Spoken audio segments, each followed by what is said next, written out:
Let's put about 60 seconds out. Please silence your cell phones. Will not vibrate. Should be shut. Not in short. Oh, thank you.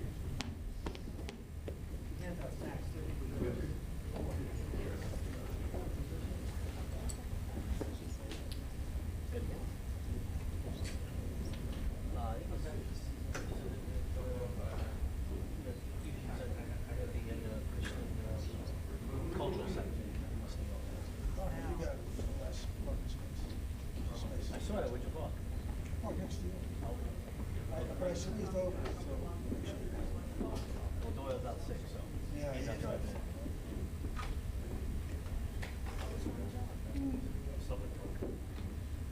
Get tested for COVID.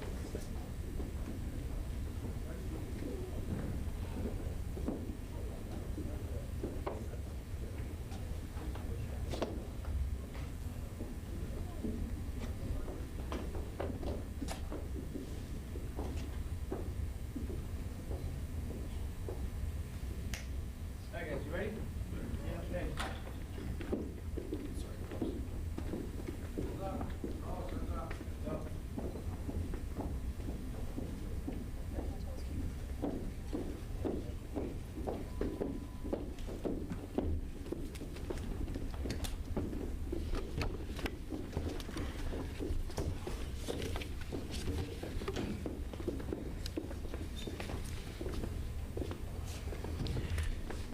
Hello, and thank you for being here. Today we are announcing the arrest of a 38-year-old New York City man in the shooting of an NYPD police officer last Saturday night. Our officer, your officer, named Adid Fayaz, a 26-year-old married father of 2 young children, is in grave condition and is fighting for his life at this moment. Following this violent crime, the subject immediately went on the run, fleeing to a Rockland County motel room. He fled, but he could not evade our reach. In less than 46 hours, he was handcuffed by an NYPD detective assigned to the U.S. Marshals Regional Fugitive Task Force. We want to thank the extraordinary case detectives here, their NYPD colleagues, and all of the task force members from our law enforcement partner agencies for their swift and professional work. They are a steady reminder that the New York City investigators are the very best at what they do. Last night, the subject was returned to Brooklyn and remains in NYPD custody at this hour. He is expected to be charged later today. Chief Essig will provide some details about the investigation that led to his capture. New Yorkers, we are in this together. The victim in this case is an NYPD officer. But we will relentlessly pursue anyone who carries an illegal firearms or shoots someone in this city. I will now turn it over to the Chief of Detectives, James Essig.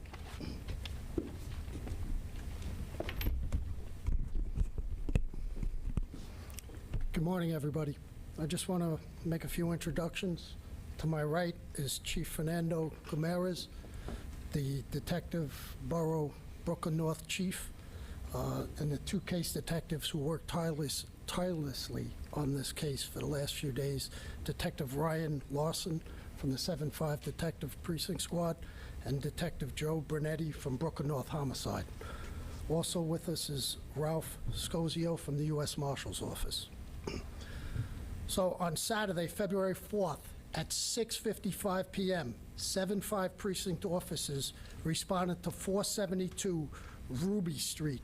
That's in the East New York section of Brooklyn for a man shot. The victim was later identified as an off-duty police officer, Adid Fayez, a male, 26 years old. Investigation by the 7-5 Detective Squad and Brooklyn North Homicide revealed the following. Officer Fayez was in contact with a male who was selling a Honda Pilot via Facebook Marketplace for $24,000. They had originally planned to meet the prior day, February 3rd, but that meet fell through as Officer Fayez could not make it and agreed to meet the next day. On February 4th at 6:50 p.m., Officer Fayez, along with his brother-in-law, arrived at Linden Boulevard and Ruby Street in 2 separate autos. Police Officer Fayez parked his auto on Linden Boulevard and proceeded to 472 Ruby Street in his brother-in-law's auto. At the location, they were met by a male wearing a black jacket, gray sweatpants, with a beard and mustache. The male proceeded to walk both men towards a driveway between 472 and 458 Ruby Street.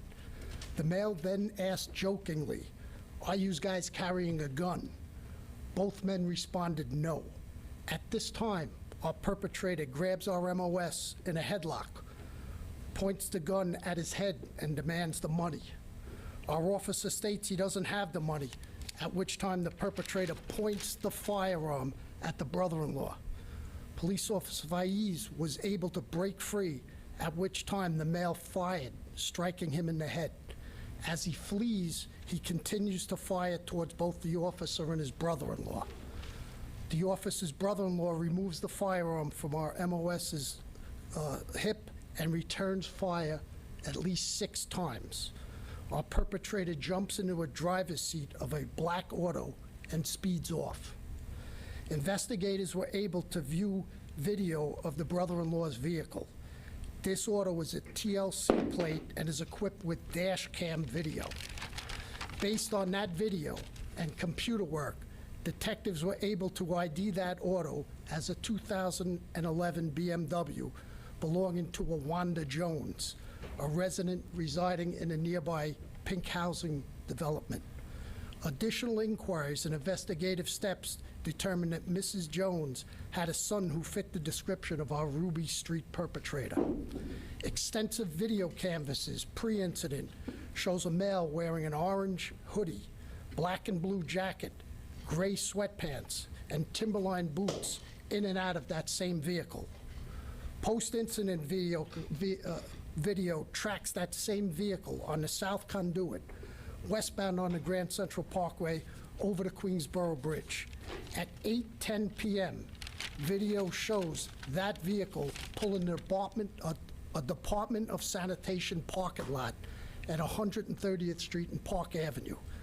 That same male wearing an orange sweatshirt, gray pants, with a bag in his hand is seen exiting that auto. At 10:55 p.m., that male, along with the female and 5 young children, were seen on video exiting 1948 Park Avenue. They enter a gray 2010 Acura and drive off.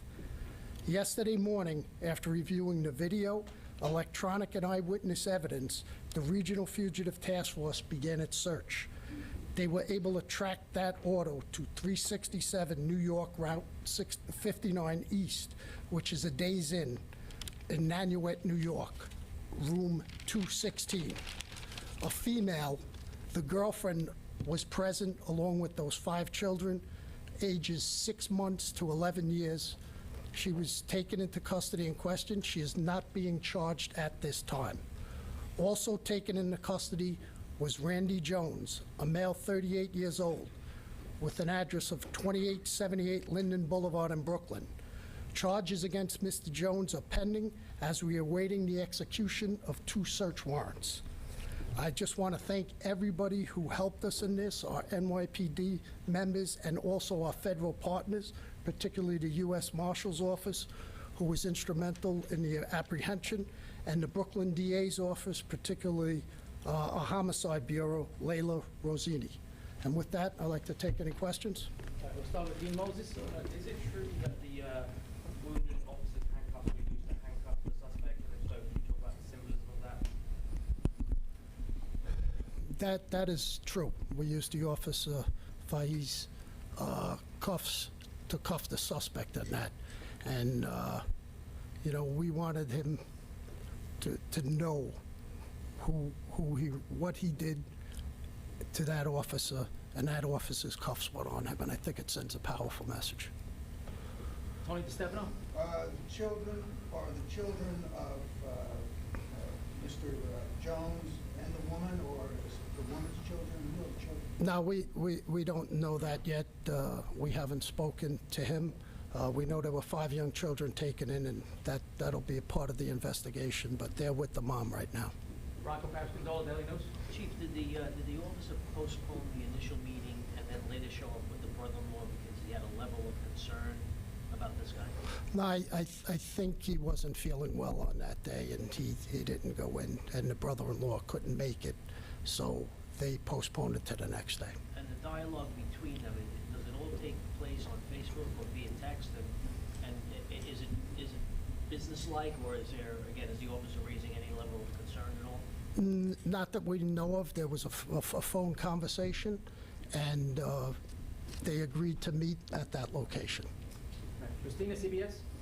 Is Jones suspected of any other similar robberies, or do you believe this was his first time doing something like this? There are a few other social media, Facebook marketplace robberies. One that happens just recently, I believe it was early January, right down the block. There's also some in Southeast Queens that we're looking at to see if there's any connections to Mr. Jones. Tina Moore? What did he say right after you guys had gone? Did he pull his gun out right away after that? Do you have guns? It happens very quick. Do you have guns? He asked jokingly, no. He then grabs our officer in a headlock real quick and demands money. When he says, I don't have any, he points the gun at the brother-in-law. As our officer pulls, this happens in a matter of seconds, as our officer pulls free, he fires a shot striking our officer. All right, guys, we'll do two more. I'll go to Aaron Thursday. Chief, was he working with anyone else? Were you looking for anyone else? Or was he doing this on his own, posting Facebook offers? He's on the scene by himself. He posted by himself, but we're looking at other crimes, and we'll see if there's any sort of crew or any additional perpetrators in this. All right, we're going to go last question over here for Alyssa. Does Jones have any kind of prior criminal record? Yes, Mr. Jones has three prior arrests, one in New York City from June of 2014 for strangulation, and two in Virginia, one in 14 and one in 15. All right. Rocco, last question. Chief, what charges theoretically could Randy Jones face, and what did the suspect say, if anything, upon realizing, I'm assuming, that he had shot a cop? Well, as he was taken into custody, he requested an attorney, so we haven't been able to speak to him.